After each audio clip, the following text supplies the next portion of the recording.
એવો કોઈ દેશ ખરો કે જે સંસ્કૃતિની દ્રષ્ટિએ, કળાની દ્રષ્ટિએ આપણે એની પાસેથી ઘણું શીખવાનું છે, લેવાનું છે, મેળવવાનું છે?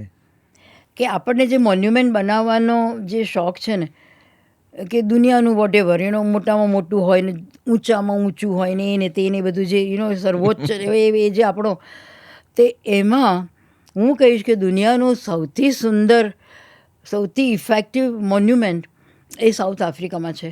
અને એ પણ પીટર મેરિટ્સબર્ગમાં જ છે, ગામની બહાર છે.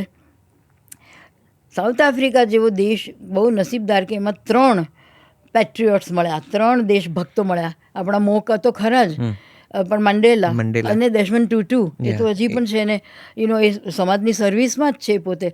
પણ મંડેલા તો બહુ જ જાણે આખો જીવ આપી દીધેલો દેશ માટે. ખબર હતી સરકારને કે આ માણસ છે તે બધાને ઇન્સ્ટિગેટ કરે છે, એ લીડર છે.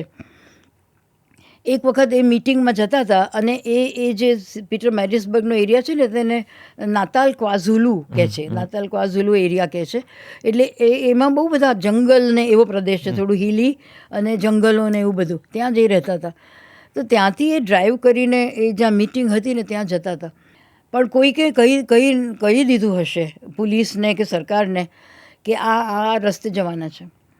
એટલે એ પકડાયા. એ જ્યાં પકડાયા, જંગલમાંથી રસ્તો જાય છે, જ્યાં પકડાયા તેને કેપ્ચર પોઈન્ટ કહે છે. અને ત્યાં મંડેલાને માટેનું મોન્યુમેન્ટ કર્યું છે. ઓકે.